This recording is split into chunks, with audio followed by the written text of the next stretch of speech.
Welcome.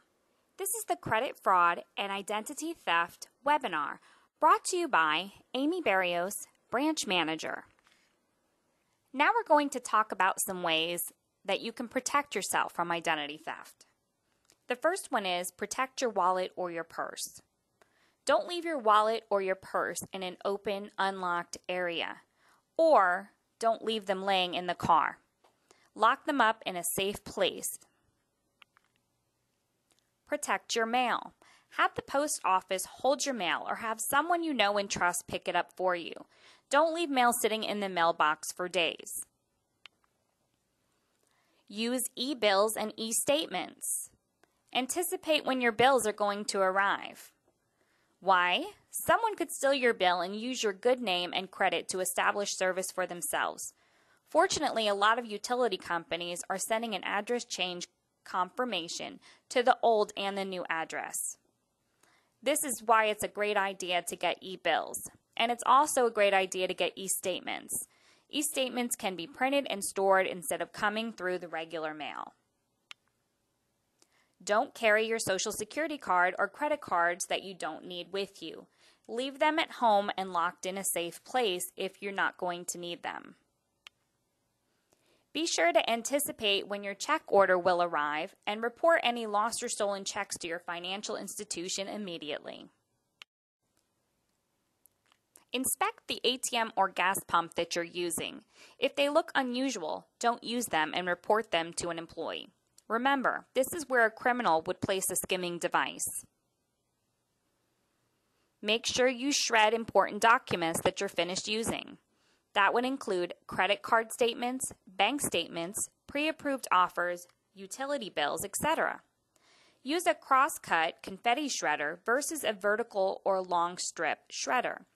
Someone may spend the time to put the vertical pieces back together. Protect your Social Security number and Social Security card. Keep it in a safe place at home with other important documents.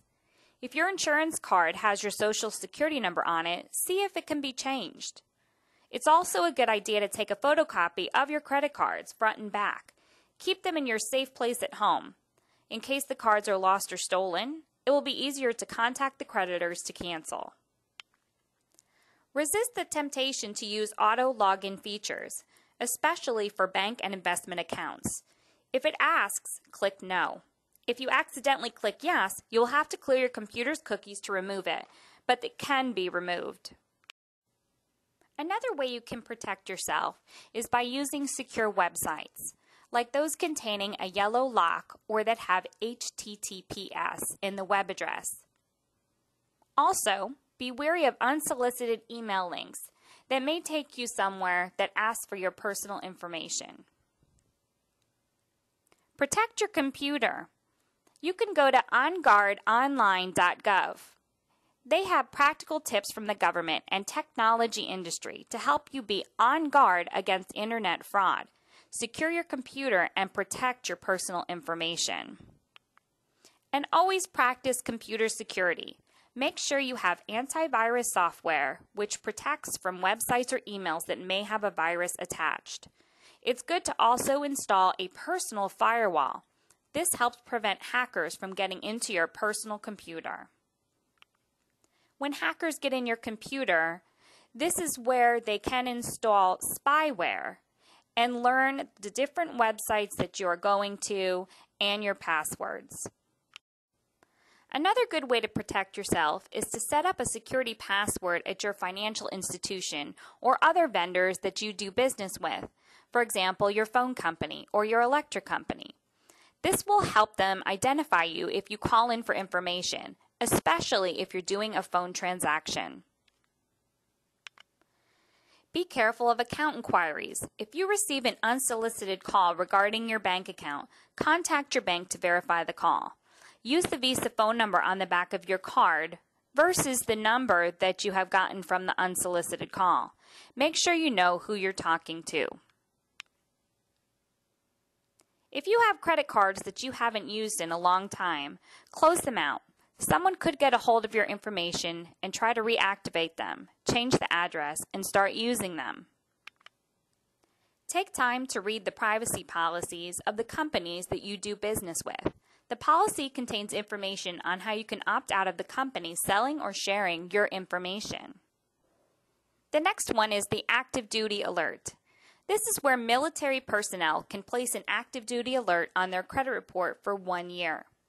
The FACT Act, which is the Fair and Accurate Credit Transaction Act of 2003, allows military personnel to put an alert on all 3 credit reports showing that they are on active duty.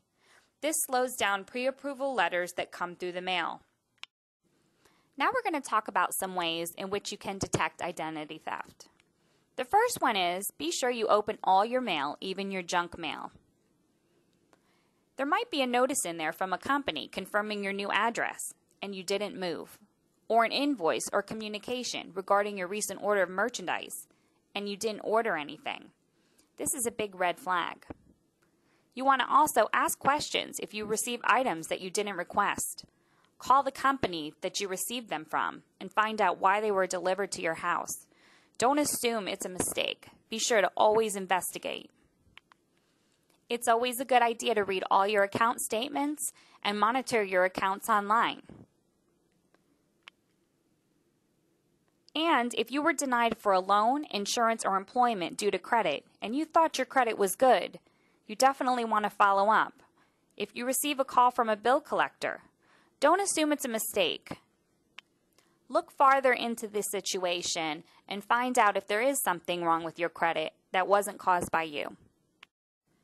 Another great way you can detect identity theft is to get a copy of your credit report. You can do this in several ways. The first one is to get a copy of your report online. You can go to our website at www.ibmsecu.org. Click on Credit Monitoring, or you can go straight to www.annualcreditreport.com. Be wary of places that are saying they're providing free credit reports because most likely you have to sign up for a special service in order to get those free credit reports. In actuality, you are entitled to at least 1 free credit report per year depending on the state that you live in. That would include reports from all 3 credit bureaus. Another way to get a copy of your credit report is in writing. You can write to the 3 credit bureaus and wait for it to come back in the mail. And the third way is by telephone, where you phone in the information and then it comes back to you in the mail. To monitor your credit, a lot of members take advantage of credit monitoring tools. And the credit union now recently offers free credit monitoring as long as you have a checking account.